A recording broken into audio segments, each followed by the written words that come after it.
여러분 성경 시편은 이렇게 보면 150장으로 되어 있습니다. 근데 이 150개의 시편 중에서 73개, 거의 반이죠. 반이 다윗이 썼습니다. 그 73개의 다윗의 시 가운데서도 가장 사랑받는다고 할까요? 가장 훌륭하다고 할까요? 하는 것이 시편 23편입니다.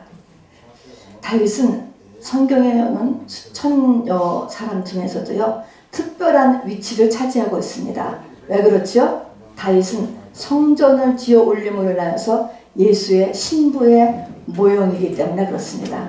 그래서 예수는 아브라함과 다윗은 제 후손이다, 이렇게 한마디로 얘기하는 것처럼 예수는 예수의 신부의 모형으로서 이 다윗이 매우 중요합니다. 예수 그리스도의 신부의 모형이다, 이 말은요 부활신앙이다, 이런 것입니다. 십자가와 부활신앙을 나타내고 있습니다.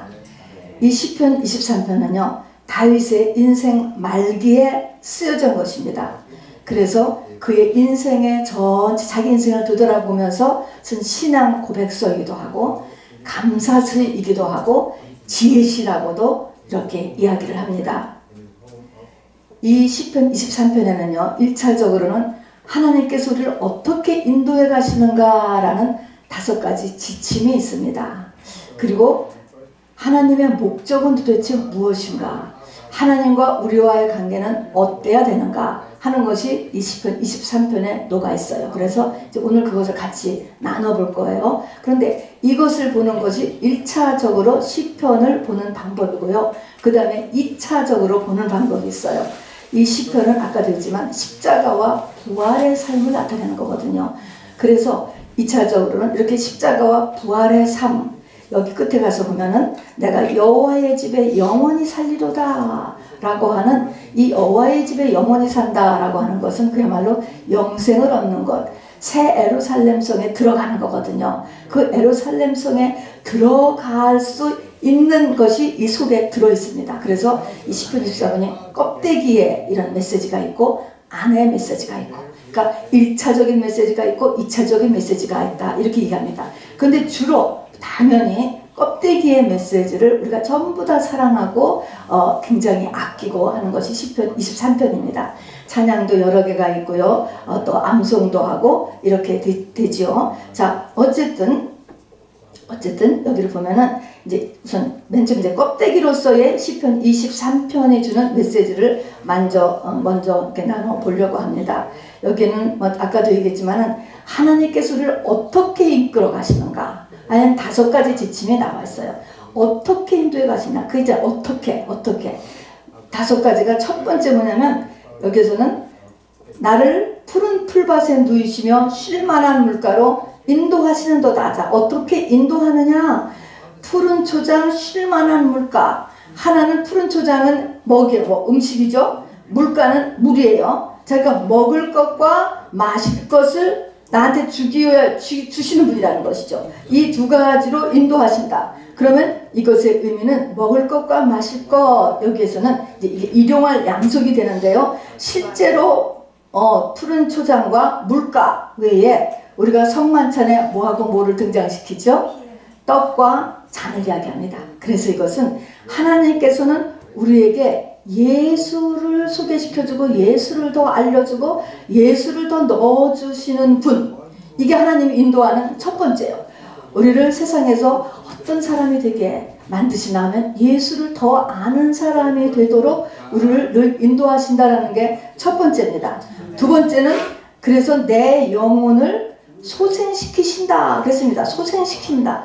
영혼을 소생시키신 것과 자기 이름을 위하여 의의 길로 인도하시는 건데 똑같이 인도하시는 거예요. 이렇게 이 인도는 내 영혼을 소생시키는 거나 내 영혼이 의의 길로 이렇게 인도하는 거나 같은 말이 됩니다. 같은 표현이 되는데, 내 영혼을 소생시킨다, 이 말은 내 영혼이 죽어 있었다 하는 것입니다. 죽어 있었던 내 영혼을 살려. 근데 살려내는데 점점 살려낸다는 것입니다. 그래서 나를 성장시킨다 하는 것입니다. 나의 영혼을 성장시켜. 어디까지 성장시킬까요? 살려서 영이신 예수님과 교제할 정도가 될 때까지 우리를 성장시키는 것입니다. 그게 길이에요. 의의 길입니다. 우리는 전부 다 불의한 자거든요. 근데 의의 길이라는 것은 예수로 완전히 다 덮인 사람이 의의 길입니다. 좁은 길이죠. 그래서 의의 길로 인도하시는 분, 내 영혼을 살려내고 점점 더 살려내서 그 살려낸다는 말은 성장시키는 것과 같다. 그래서 나를 점점 예수님으로 충만하게 해서 예수님과 교제할 정도의 사람으로 신부를 얘기하는 거죠. 성장시키는 것이다. 자, 그래서 우리가 의의 길로 인도하시는도다 마찬가지라고 그랬습니다. 그래서 우리 부모님이 되시는 우리 하나님은 우리를 어떻게 인도하시느냐? 우리가 애국자가 되도록 인도하는 게 아니고요. 세계 인물 전에 이름이 남기도록 그걸 인도하시는 게 아니고 나는 정말 정직하고 최선을 다해 살았어 하는 자기의 의가 아주 가득 찬 그런 사람으로 인도하는 게 아니에요. 우리 유괴부모는 어떨까요? 유괴부모는 자녀들이 우선 세상적으로 잘 되도록 인도하고 또 건강하도록 인도하고 이 땅을 잘 살아나가도록 인도하고 뭐 나쁠 건 없죠. 그러나 그 유괴부모가 나를 인도해 가는 그 길이 있잖아요. 항상 그 길이 있는데 우리 영의 아버지신 우리 부모님이 우리를 인도하시는 이 길은 바로 속사람의 성장을 해가지고 예수님과 교제할 정도가 되는 의의 길로 우리를 인도해 간다라고 하는 것입니다. 자, 이걸 보면요. 이 다윗이 예수님 오시기 1000년 전의 분이거든요. 1000년 전의 분이 어떻게 메시아가 오고 그 메시아에 의해서 영생에 이르게 된다는 것을 이게 영으로 깨달은 거예요. 그런 거는 너무 놀랍지 않으세요? 우리는 지금 예수님이 이미 오셨고 수많은 이렇게 말씀을 들으면서 그것을 조금씩 깨달아가는데 지금부터 3000년 전 예수님 오시기 1000년 전의 분이 이거를 깨달아서 지금 이걸 이렇게 시를 쓴 것입니다. 자네 네 번째가 어렵습니다. 사망과 원수를 우리에게 그런데 허락하신다는 거예요. 사망의 음침한 골짜기, 사망의 냄새가 그냥 이렇게 퍼지는 것이죠. 우리를 사망하는 것은 딱 죽음이 아니고요. 죽음을 일으키게 하는 여러 가지들이죠. 문제, 질병, 사건, 뭐 여러 가지. 사망을 허락하시고 원수를 허락하신다는 것입니다. 그런데 여기서 보니까 여기서 하나님 우리를 보호하시고 지키신다 얘기했습니다. 주의 지팡이와 막대기가 우리를 보호하신다 그랬습니다. 주의 지팡이라는 것은 이 목자의 이 지팡이는 손잡이가 이렇게 구부러졌대요. 이제 구부러져서 양들이 옳지 않은 길로 자기가 막 가면은 그걸로 그 구부러지는 그 지팡이를 가지고 양의 뒷다리를 걸어서 컴백 잡아 끄는 것입니다. 이렇듯이 주의 지팡이와 막대기가 바로 또 막대기는 몽둥이야. 그래서 다른 짐승들이 쳐들어오면 때려주는 거죠. 목자가서 쫓아버리는 거죠. 하면서 우리를 사망과 원수들에게서 지켜나가신다라고 이야기했습니다. 그리고서 또 돌아와서는 양들을 다 점검하고 또 그날을 지나면서 상처받은 거 있으면 기름을 발라주고 또 기름을 바른다라고 치유해 주시는 것입니다. 마음의 상처도 치료해주고 나에게 새로운 힘과 그리고 또 인커리지를 해주는 그런 목자다 이렇게 이야기했습니다. 또 원수의 목전에서 상을 베풀어 주시기도 하신다. 그러는 원수를 만나면요 사람이 음식 못 먹게 되잖아요. 여러분 분해보세요. 음식이 막히는데 하나님께서 살 수 있게 견딜 수 있도록 우리에게 해주신다라고 하는 것입니다. 자, 어찌하든 이렇게 5가지의 그리고 이제 5가지가 이제 5번째가 뭐냐면 맨 끝이에요. 내 평생의 선하심과 인자하심이 반드시 나를 따르리니 내가 여호와의 집에 영원히 살리로다. 이것이 마지막 목적이죠.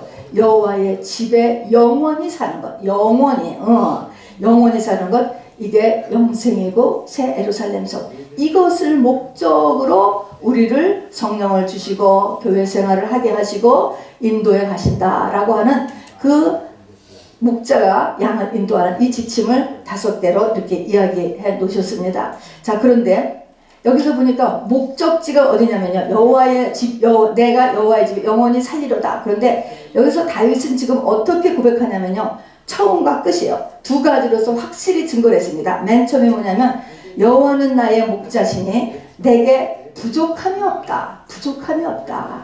그리고 끝에는 뭐냐면 내 잔이 넘치나이다. 여러분 놀랍지 않습니까? 내게 부족함이 없다는 거예요. 그리고 내 잔이 넘치나이다. 이런 상태가 되는 것이 하나님과 우리와의 올바른 관계입니다, 여러분.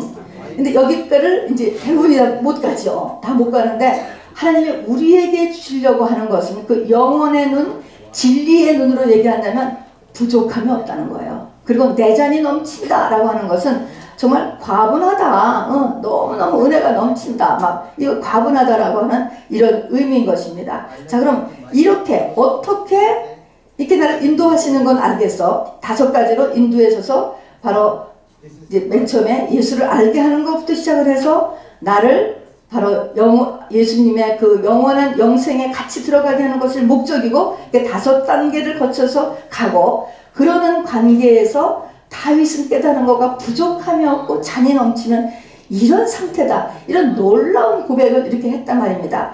이렇게 될 수 있는 가장 중요한 것이 뭐냐? 어떻게 이렇게 되느냐라는 것이에요. 이렇게 되는 것이 뭐냐면 여호와는 나의 목자시니 이것입니다. 여호와는 이것이 여호와 로히 이렇게 이야기합니다. 여호와가 나의 목자라다. 여러분 이거 우리가 맨날 얘기하지만 이게 사실은 굉장히 중요한 시편 23편의 키가 되는 것입니다. 이것이 되어야 된다는 거예요. 이건 한 가지 때문이었던 것입니다. 이것이 여호와와 나와 하나님과의 지금 관계예요. 관계. 이 관계라고 하는 것은 하나님이 나의 목자, 나는 하나님의 양. 이것이 쌍방이 서로 인정이 되는 것입니다. 아, 나의 목자는 확실히 하나님이야. 그 다음에 하나님께서는 우리 저 집사님은 나의 양이야. 이것이 확실하게 이제 되어야 된다는 것이죠. 그런데 하나님과 우리와의 관계를 왜 하필이면 그 수많은 짐승 가운데서 양이라고 묘사를 했을까? 양. 자, 그래서 우리는 이 양에 대해서 7가지의 특성, 여기서 왜 우리를 자꾸 이렇게 양으로 비유하고 선한 목자로 비유하는가 라고 하는 것에서 물론 중동 지역이 목축 문화이기 때문에 그렇습니다. 그럼에도 불구하고 우리는 농경사회고 또 현대사회에서는 양을 참 보기가 어렵기 때문에 우리가 양의 특성을 조금 보는 것이 좋을 것 같습니다. 자, 양은 첫 번째가 눈이 굉장히 어둡답니다. 몇 미터 앞을 못 봐요. 눈이 굉장히 어두워요. 자, 그런데 눈은 어둡지만 귀가 아주 특별하대요. 양의 귀가. 그래서 귀가 밝고 귀가 굉장히 이렇게 발전되어 있어서 알아듣는 거예요. 그래서 요한복음 10장 3절에서 보면은 목자는 그를 위하여 문을 열고 양은 그의 음성을 듣나니. 자, 양들은 이제 목자가 문 열었다 와라. 그 음성. 아마 개들도 굉장히 발전한 것 같아요. 알아듣잖아요. 분별합니다. 그가 자기 양의 이름을 각각 불러 인도해 내느니라. 자기 양을 다 내놓은 후에 앞서가면 양들이 그의 음성을 아는 고로 따라오되 목자는 양들의 이름을 각각 부르고 그래서 양들에게 바로 이름을 붙여주기도 하고 하면서 양들을 이렇게 자기 양을 불러내면 양들이 그 주인의 목자의 음성을 알아듣고 그대로 오라는 대로 움직인다 하는 것입니다. 그래서 귀가 밝다라는 것이에요. 자, 그 다음에 그러면 아까도 얘기했지만 저 양이 눈이 굉장히 시력이 나쁘다고 그랬잖아요. 시력이 나쁜 거하고 이게 맞물려서 나는 것이 분별력이 굉장히 약하다고 합니다.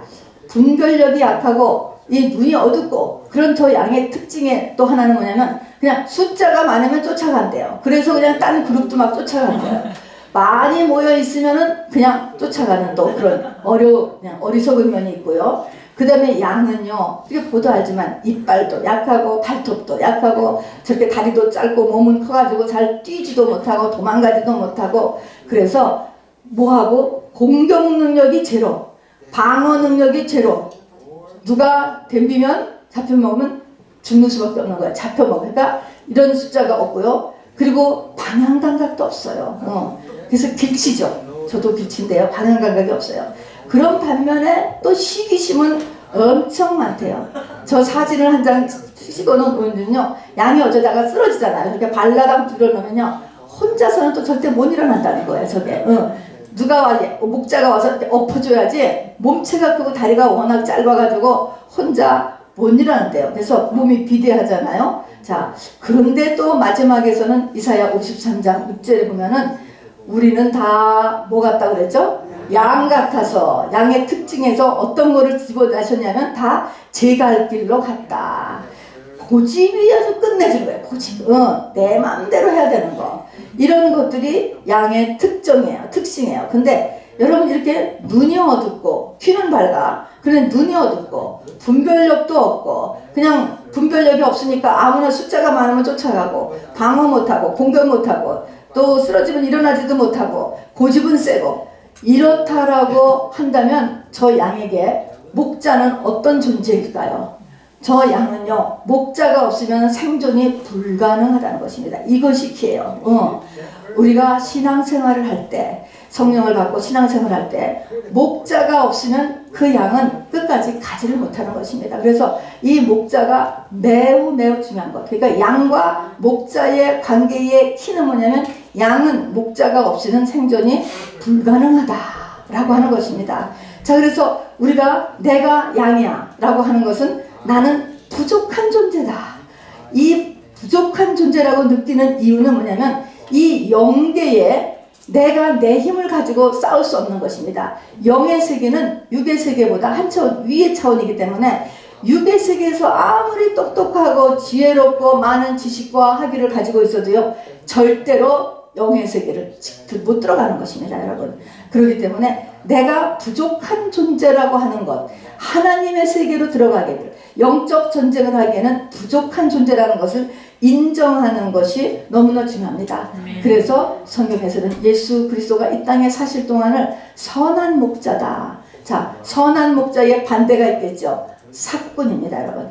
양을 이용만 해먹는 존재는 사꾼. 그러나 저 양을 참으로 정말 온전하게 이렇게 보호하고 잘 키우고 이렇게 하는 경우에는 선한 목자 이렇게 이야기합니다. 자, 그래서 바로 나에게 하나님이 예수 그리스도가 나의 목자이십니다.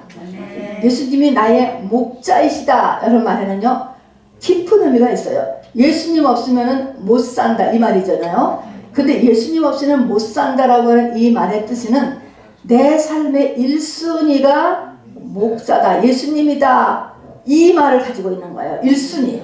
이게 굉장히 중요합니다. 이게 나를 사랑하느냐, 이 사랑의 관계.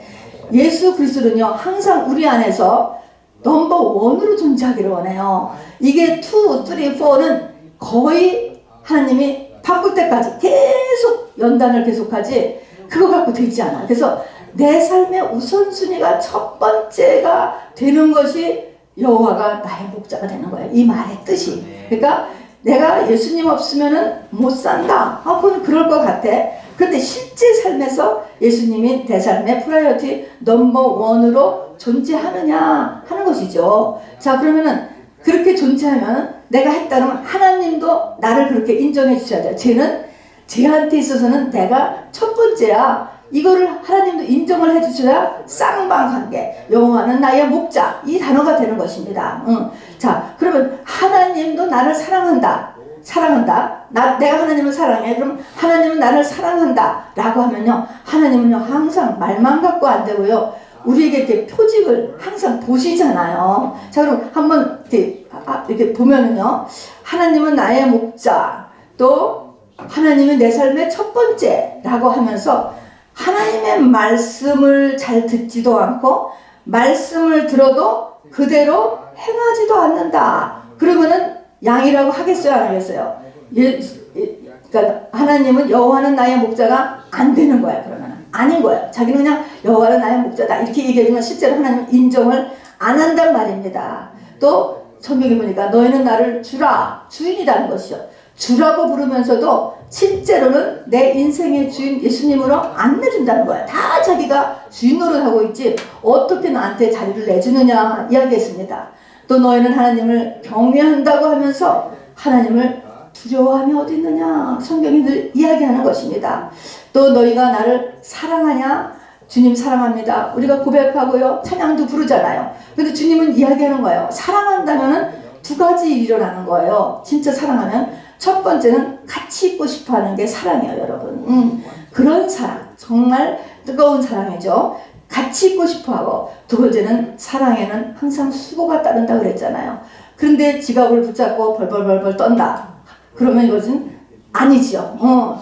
이렇게 이것도 못하면서 그걸 못하면서 무슨 사랑이라고 하느냐. 그래서 이렇게 여호와는 나의 목자, 요것이 되는 것이 쌍방의 인정을 받아야 되는 굉장히 중요한 부분입니다. 자, 그래서 이렇게 여호와는 나의 목자가 되는 것, 요런 관계, 쌍방에서 서로 인정되려 하는 그 관계가 바로 다른 말로 하면 이것을 믿음이라고 합니다. 믿음.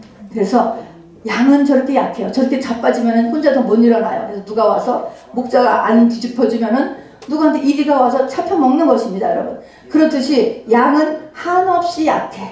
저 양은 한없이 허물이 많아요. 그렇기 때문에 저 양은 목자를 100% 의지하고 살아야 돼요. 예수님을 전격적으로 신뢰하고 살아야 됩니다. 이 말이 다시 교리적으로 얘기하면 의인은 믿음으로 산다. 믿음으로, 저 믿음으로 사는 것입니다. 또 나는 약하나 하나님은 강하십니다. 그러니까 내가 약하지만 하나님 앞에 붙음으로 인하여서 나도 강하게 될 수 있고 하나님으로 인해서 견딜 수 있게 되는 것이죠. 바울은 빌립보서에서요, 내가 능력 주시는 자 안에서 모든 것을 할 수 있느니라. 능력 주시는 자 안에서, 능력 주시는 자 하나님을 내가 전폭적으로 의지하면 모든 것을 할 수 있다 이야기했어요. 그 믿음은 바라는 것들을 실상으로 만들어주고 보이지 않는 것들을 증거할 수 있도록 만들어주는 것이다. 그러니까 저렇게 여호와는 나의 목자시니 라고 하는 이 한 관계가 굉장히 중요하다는 것을 나타냅니다. 자, 이것이 시편 23편이 우리가 사랑하는 그 이유고, 이것을 이제 우리가 이렇게 1차적으로 은혜를 받는 내용들입니다. 그래서 시편 23편을 우리가 다 암송하는 것도 너무나 좋고요. 자, 그래서 하나님이 나를 어떻게 인도하시는가, 또 인도하면서 끝은 뭡니까? 여호와는 나의 목자가 되니까 부족함이 없고 내 잔이 넘치고, 그리고 여호와의 집에 영원히 살리로다. 이러한 정말 이런 놀라운 시를, 이렇게 놀라운 것을 우리가 이렇게 교훈으로 받고 사랑하게 됩니다. 자, 그런데 이 시편 23편에 이제 좀 깊은 부분을 들어가야 되는 것입니다. 우리가 한번 생각을 해보세요. 내가 여기는 아까 5가지를 한다고 했어. 한다라고 했을 때 어떤 믿는 사람의 인생의 끝이 바로 내게 부족함이 없고, 그리고 내 잔이 넘치나이다. 물론 영생의 신부로 들어가는 것은 우리가 보이지 않으니까 우리가 모른다고 해도, 과연 그 사람이 끝에 내 인생에 부족함이 없고 내 잔이 넘치다로 여러분 인생을 마무리할 수 있는 사람이 얼마나 되는가 보세요. 이것은요 굉장히 드물어요. 굉장히. 예수 믿는 사람도 말입니다. 근데 우리가 지금 그렇게 되기를 하나님이 원하시는 거잖아요. 이렇게 되기 위해서는 다윗이 되었거든요. 되기 위해서 우리가 이제 깊은 부분을 여기서 들어가야 됩니다.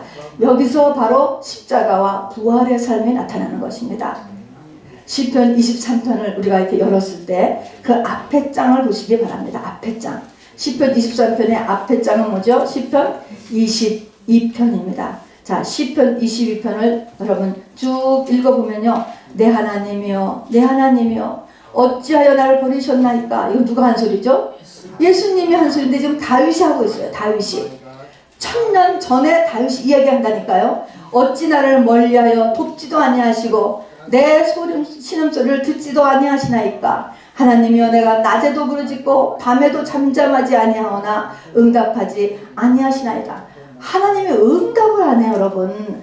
응답 없는 신앙생활을, 그러니까 하나님이 계시는 것을 느끼지 못하는 이런 신앙생활을 통과한다는 것이 여러분 보통 어려운 일이 아닙니다, 여러분. 우리는 응답을 하고 하나님의 임재를 느껴야 앞으로 나가잖아요. 근데 이런 것도 있죠. 그 다음에 여러분 이제 쭉쭉쭉 다 읽어보세요. 자, 6절에도 보면 나는 벌레요 사람이 아니라 사람의 비방거리요 백성의 조롱거리이다. 쭉 또 내려오세 보세요. 12절 보세요. 많은 황소가 나를 에워싸며 바산의 힘센 소들이 나를 둘러싸며 내게 그 입을 벌림이 찢으며 부르짖는 사자 같으니이다. 나는 물같이 쏟아졌으며 내 모든 뼈는 어그러졌으며 내 마음은 밀랍 같아서 내 속에서 녹았으며 내 힘이 말라 질그릇 같고 내 혀가 입천장에 붙었나이다. 주께서 또 나를 죽음의 진토 속에 두셨나이다. 이렇게 쭉 나갑니다. 이것은요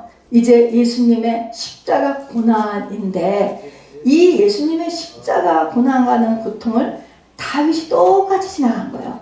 여러분 이게 지금도 똑같이 지나가는 것입니다. 자, 그래서 원래 시편 23편은 22편하고 짝으로 읽었습니다, 여러분. 자, 근데 시편 22편을 보니까 너무 싫지. 그래서 요즘 사람들은 23편만 보는 거예요. 근데 이것이 시편 23편으로 진짜 들어가기 위해서는 시편 22편과 붙어 있어야 되는 것입니다. 십자가가 있어야 부활이 있는 것이에요.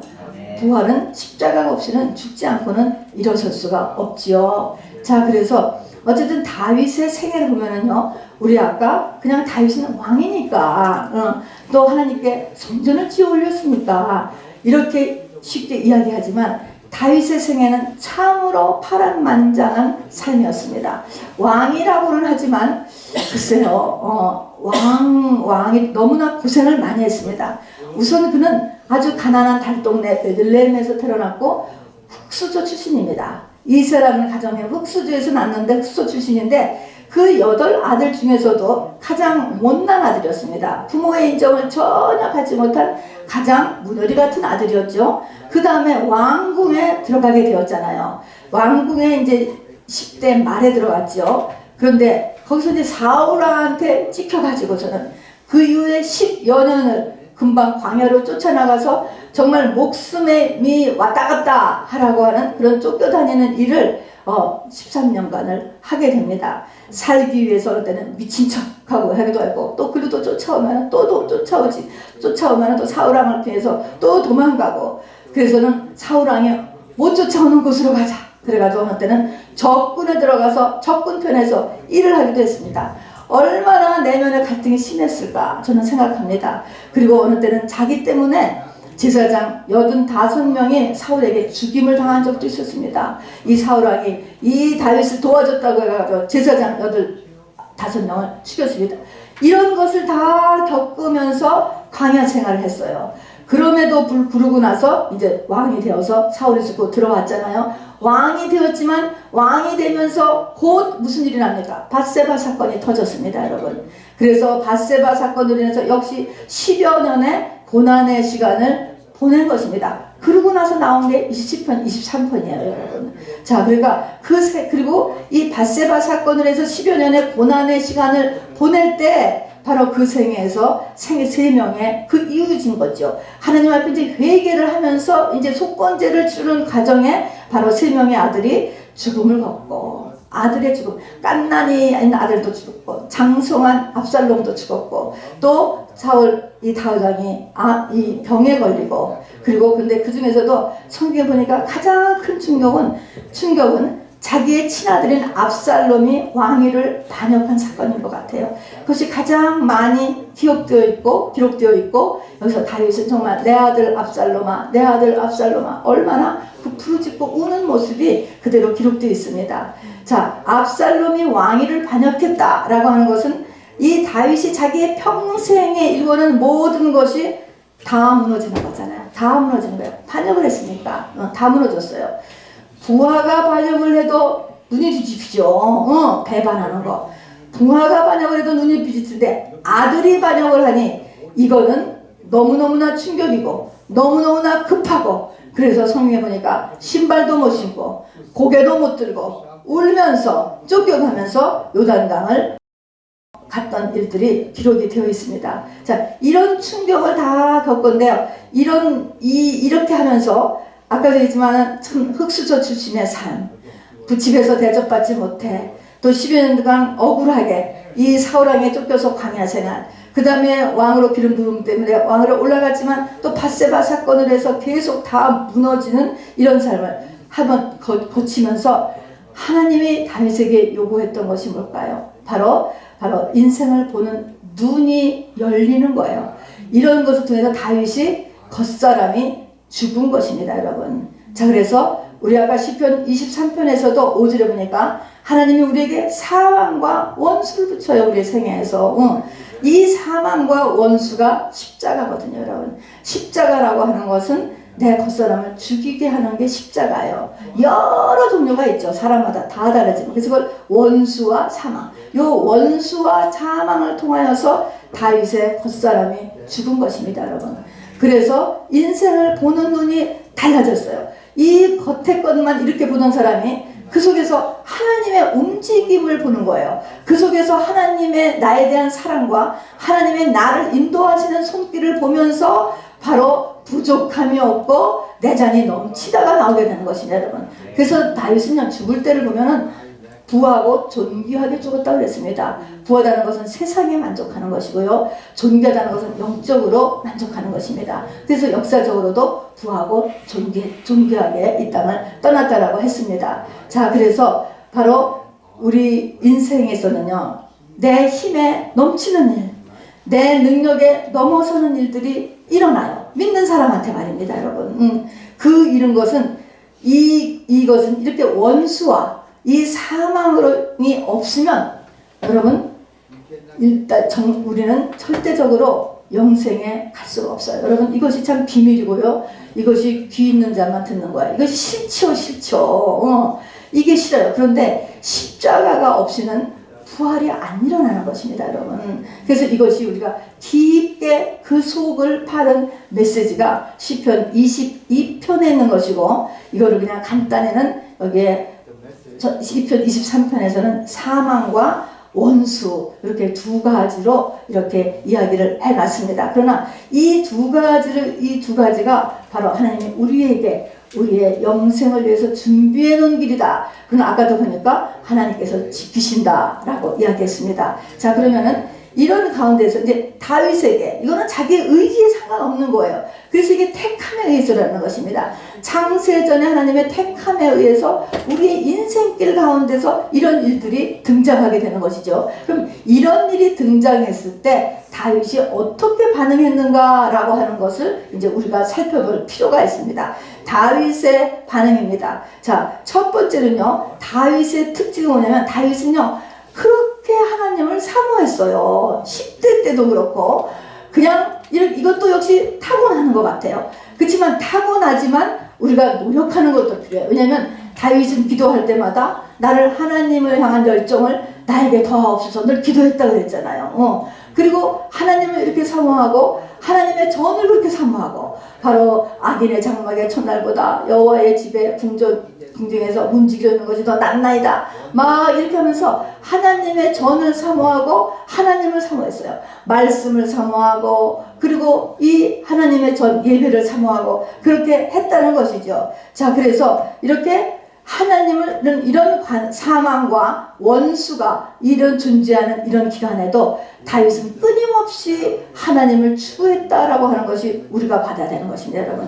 여기에서 멈출 것이 굉장히 많잖아요. 아까도 했지만 응답이 없으니까 나 그만 다녀야 되겠다, 이런 것도 있고요. 또 여러 가지 어려움이 얼마나 많습니까? 그런 가운데서도 이렇게 계속 이 하나님을 추구하는 것을 계속하는 것을 이제 우리가 이제 봐야 됩니다. 그 다음에는 이런 고난이, 하나님을 추구하니까 빚을 내가 요구하는 것이고 말씀을 요구하는 것이잖아요.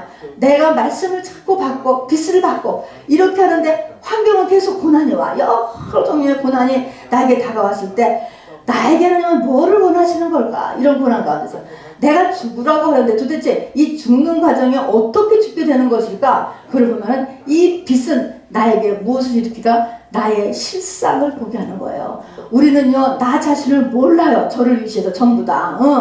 나 자신을 보아야 돼요. 그래서 내 속에, 이걸 다른 말로 하면 이게 죄를 발견하는 것입니다. 회개를 하게 되는 것입니다. 이 회개도 내 의지로 안 돼요, 여러분. 성령이 빛으로 비춰줬을 때 나에게 네가 그런 애였구나, 네 속은 사실은 그랬구나 보게 되는 것입니다. 그래서 여기서 이것을 내 속에 이 죄들을 끊임없이 발견해내고 그것에 대해서 하나님 앞에 고백을 해야 돼요. 감추는 게 아니고요. 그래서 시편 51편에 보면은 다윗은 고백했습니다. 하나님께서 상하고 통회하는 심령을 하나님께서 가장 기뻐하는 예배라는 것입니다, 여러분. 그래서 재물보다 중요한 것이 상하고 통회하는 심령을 하나님께서 원하신다는 거예요. 그러니까 내 속에 죄를 발견하고 그 죄, 와, 너 정말 이렇구나 하는 것을 솔직하게 자기를 감추지 말고 하나님 앞에 자꾸 내놓는 거예요. 하나님 앞에도 내놓고 사람 앞에도 내놓고, 그래서 자기 자신을 이렇게 고백하는 일이 이제 우리에게 필요하다는 것이죠. 그리고 세 번째로 우리가 아까도 얘기했지만 하는 것은 하나님을 나의 목자로 삼으려면 내 안에 우상이 없어져야 돼요. 여러분, 우상하고 순서를 바꿔야 돼요. 이것도 우리가 사실은 내가 우상이 아닌 줄 알아요. 하나님이 나의 첫 번째야. 근데 사실은 딱 이게 하나님이 정확하게 이걸 딜하시거든요. 근데 보면은 사실은 나와 하나님과의 관계가, 하나님이 첫 번째 관계가 아니고 엄밀히 보시면 사실은 돈이 나에게 더 중요하고, 자식이 나에게 더 중요하고, 나의 자존심이 나에게 더 중요하고, 이것을 바꿔야 되는 겁니다, 여러분. 끊임없이 이것은 첫 번째예요. 이것이 하나님과 하나님이 나의 목자가 되게 하는 것. 신랑 신부가 되게 하려면은 이 세 가지가 이제 우리가 고난 가운데, 원수 가운데서 우리가 해야 되는 일입니다. 자, 그래서 그렇게 함으로 인해서 우리가 그리스도 안에 들어가게 되는 것이고, 내 영혼의 모든 어둠이 거쳐지는 것이고, 진리가 보여지는 것이고, 그러고 보니까 하나님의 나에 대한 사랑이 얼마나 놀라운가 라고 하는 하나님의 사랑을 깨닫게 되는 것이죠. 자, 그리고 여기서는 또 다른 말이, 내가 여호와의 집에 영원히 산다는 확신이 생겼어요. 나는 이제 새 예루살렘 성에 들어가는구나. 주님이 나의 신랑이시구나. 그래서 우리가 이 죽음을 두려움 없이 맞이할 수 있는, 건너뛸 수 있는 그런 단계에 들어가는 것이죠. 자, 말씀을 정리합니다. 여러분, 시편 23편에 통하여서 하나님과 우리와의 관계는 목자가 되어야 된다라고 하는 것입니다. 여호와는 나의 목자시니 여호와 로이, 이것이 굉장히 중요하다고 그랬습니다. 그렇게 되면은 내가 그렇게 돼야지요. 그리고 하나님이 원래 원하시는 것은 그거예요. 여호와는 나의 목자시니 내게 부족함이 없어요. 우리를 그렇게 돼야지. 그렇게. 그리고 내 잔이 넘치는 인생으로 우리를 인도해 가시는 것이 우리 하나님이세요. 근데 우리는 지금 불평이 많잖아요. 불만이 많잖아요. 기도 제목이 까뜩하잖아요. 이제 이것을 통하여서 여기까지 가야 되는 것이죠. 이렇게 하고, 이제 여기서 보니까 우리 1차적인 시편 23편의 교훈을 통해서는 신앙의 5대 핵심을 우리가 이렇게 발견할 수가 있습니다. 하나님은 우리에게 늘 예수를 넣어주려고 우리를 인도해 가세요. 우리가 더 사는 이유는 예수가 더 들어가기 위해서입니다. 이게 푸른 초장과 잔잔한 물가입니다, 여러분. 두 번째는 하나님은 내 영혼을 소생시키고 성장시키는 것이 목적이십니다. 그리하여서 나를 의의 길, 영생의 길, 좁은 길로 가게 하십니다. 문제는 네 번째, 사망과 원수를 두시는데 하나님께서 도와주신다고 그랬어요. 바로 지수의 지팡이와 막대기가 바로 또 원수의 문제는 상을 또 베풀어 주시면서 또 기름을 발라 주시면서 우리를 승리할 수 있도록 도와주신다고 말씀하셨습니다.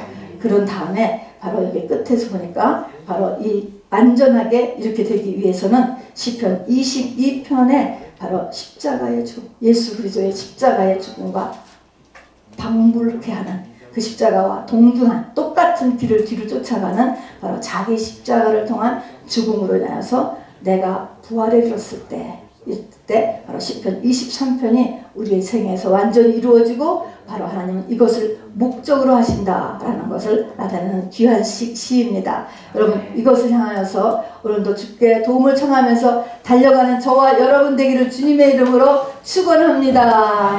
우리 잠시 말씀을